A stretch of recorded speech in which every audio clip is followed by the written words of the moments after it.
رزق میں برکت کا ایک بہت بڑا ذریعہ شکر ہے۔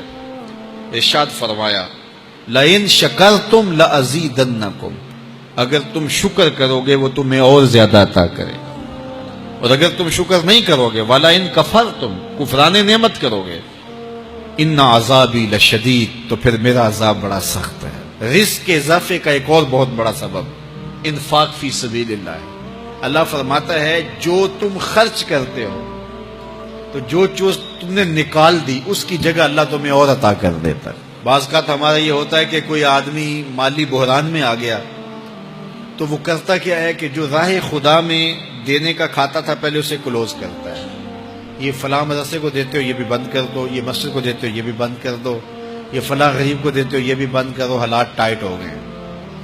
لیکن 5 گاڑیاں ہیں تو 2 گاڑیوں پہ گزارا کر لیا جائے، پیٹرول بچے، یہ نہیں ہو سکتا۔ گھر کے لچھن وہی ہیں، لیکن بند کہاں سے کیا؟ جہاں سے رزق آنا تھا۔ ہمیں تو یہ حکم دیا ہے جب رزق تنگ ہونے لگے صدقہ دے کے رب سے کاروبار کر لو، صدقے سے تمہارے رزق میں اضافہ ہوگا۔ یہ رب کا وعدہ ہے، اللہ کے وعدے جھوٹے نہیں ہو سکتے۔ رزق کی برکت کا ایک اور بہت بڑا ذریعہ النکاح ہے۔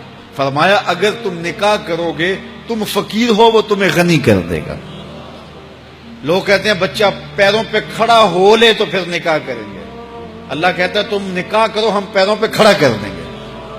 ہمارا فلسفہ اپنا ہے، اس کا حکم اپنا ہے۔ وہ کہتا ہے ابھی تو یہ اپنے لیے نہیں کماتا تو جو آئے گی اس کو کہاں سے کھلائے گا؟ میاں جس نے آنا ہے اس نے اپنا رزق لے کے آنا ہے۔ تو بچوں کی شادیاں کرو، اگر وہ جوان ہو گئے رزق نصیب ہوگا۔ اپنے اہل خانہ کو نماز کے حکم دینے سے رزق بڑھتا ہے، کیونکہ جو صبح کا وقت ہوتا ہے یہ رزق کے بٹنے کا وقت ہوتا ہے، اور جس گھر میں صبح کے وقت لوگ سوئے ہوئے ہوتے ہیں وہاں بے برکتیاں ہوتی ہیں۔ تو طلوع فجر سے لے کر کے طلوع آفتاب تک اپنی اولاد کو، بیوی کو، بچوں کو نہ سونے دیں۔ اس وقت رزق بٹنے کے لمحے ہوتے ہیں۔ کثیر دعائیں مانگیں، تلاوت کلام مجید پڑھیں، اور نماز فجر مرد حضرات مسجدوں میں جا کے باجماعت ادا کریں، اور گھروں میں جو ہے وہ بیٹیاں بہنیں مصلے بچھا لیں تو اللہ کی رحمتوں کا نزول ہوگا۔ اب ایک حدیث میں رزق کے اضافے کا ایک اور نسخہ ارشاد کیا گیا۔ میرے حضور نے فرمایا جو شخص یہ چاہتا ہے کہ اس کے رزق میں برکتیں ہو اور اس کی عمر میں اضافہ ہو تو وہ اپنے رشتہ داروں کے ساتھ سلوک اچھا کرے۔ رشتہ داروں کے ساتھ اگر اچھا سلوک کرو گے تو پھر تمہارے رزق میں برکت ہو۔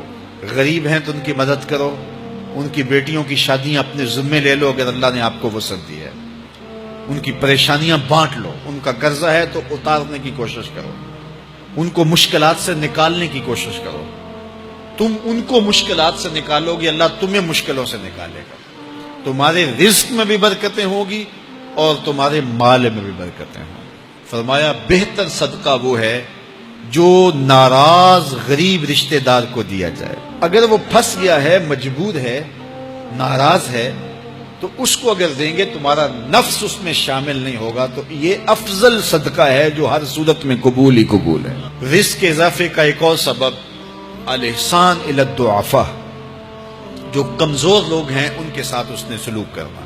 الانفاق علی طلبۃ العلم، طالب علموں پہ خرچ کرنا، یہ بھی رزق میں اضافے کا سبب اور ذریعہ ہے۔ وہ حضرت بابا فرید نے کہا نا، چھٹا رکن دین کا روٹی ہے۔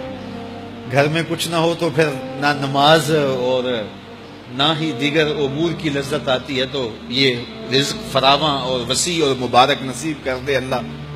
تو اس کے لیے ایک اور وظیفہ میں دیتا ہوں، اور وہ یہ کہ مغرب کے بعد 21 مرتبہ سورۃ الکوثر پڑھ لیں، کثرت ہو جائے گی انشاءاللہ۔ اول خدوشی پڑھ لیں، 5-7 منٹ لگتے ہوں گے، تو سورہ کوثر 21 مرتبہ روزانہ مغرب کی نماز کے بعد پڑھیں، اور اگر بہت زیادہ مسائل ہیں تو ہر نماز کے بعد پڑھ لیں، تو انشاءاللہ آپ دیکھیں گے کہ گھر میں برکتیں اترتی محسوس ہوں گی، انوار کا نزول ہوتے محسوس کریں گے۔ تو یہ وہ رزق کے اسباب ہیں، اگر ہم اختیار کر لیں تو ہم اللہ کی خاص رحمتوں کے حقدار ہوں گے۔ اللہ ہم سب کو رزق حلال، رزق وسیع، رزق سہل، رزق مبارک، رزق فراواں نصیب فرمائے۔